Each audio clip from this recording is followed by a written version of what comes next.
একদিন বৃষ্টি আইলে বাড়ি ঘর তলাইয়া জায়গা। সবসময় আতঙ্কে থাকি যে কোন সময় খালের তো আবার বাড়ির ভিতর সাপ ঢোকে। পানিবন্দী জনপদে ব্যাহত দৈনন্দিন কার্যক্রম, সাপ আর পোকামাকড়ের ভয়ে ঘর থেকেই বের হচ্ছেন না অনেকে। একদিন বৃষ্টি হলেই জলাবদ্ধ হয়ে পড়ে মাদারীপুর সদরের পূর্বরাস্তি এলাকা।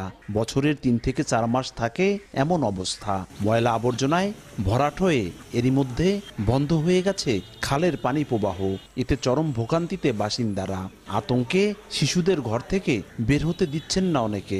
জলটা এখান থেকে যায় না, এখানে জলবদ্ধতা থেকে মাঝে মাঝে বাড়িতে জল উঠে যায়। একদিন বৃষ্টি আইলে বাড়ি ঘর তলাইয়া জায়গা, 7 দিন পর্যন্ত বাড়িতে পানি থাকে। সবসময় আতঙ্কে থাকি যে কোন সময় খালের তো আবার বাড়ির ভিতর সাপ ঢোকে। এই জমায়িত পানি দ্বারা বিভিন্ন রোগ জীবাণু সৃষ্টি হয় এবং মশার প্রাদুর্ভাব বেড়ে যায়। রাস্তি ইউনিয়ন পরিষদের দাবি, বারবার সমস্যার কথা কর্তৃপক্ষকে জানালেও বিষয়টি আমলে নিচ্ছে না কেউ।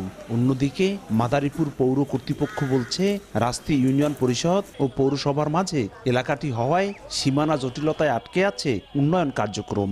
নগদের কাছে সব গ্রাহকই প্রিয়, তাই তো সারা দেশে ক্যাশ আউট চার্জ সবচেয়ে কম। এটা পৌরসভার আওতায়, আবার যদি উপজেলা যায় তারা বলে হইল গিয়া এটাই ইউনিয়নের আওতায়। এইভাবেই হচ্ছে গিয়া চলতেছে। এটা বর্ডার অঞ্চল তো, যার কারণে আমাদের এই ভোগান্তিটার সৃষ্টি হয়েছে। পূর্ব রাস্তা ইউনিয়ন এবং পৌরসভা দুইটা সীমানা নির্ধারণ হয়ে গেলে আমাদের বিশাল একটা পরিকল্পনা আছে, এদিকে রাস্তা নিয়ে এবং সাথে একটা ড্রেন করে দেব। পূর্ব রাস্তি এলাকায় অন্তত 3000 মানুষ বসবাস করে। 5 বছর পর পর পরিবর্তন হয় জনপ্রতিনিধি, তবুও ভাগ্যের পরিবর্তন হয় না এখানকার বাসিন্দাদের।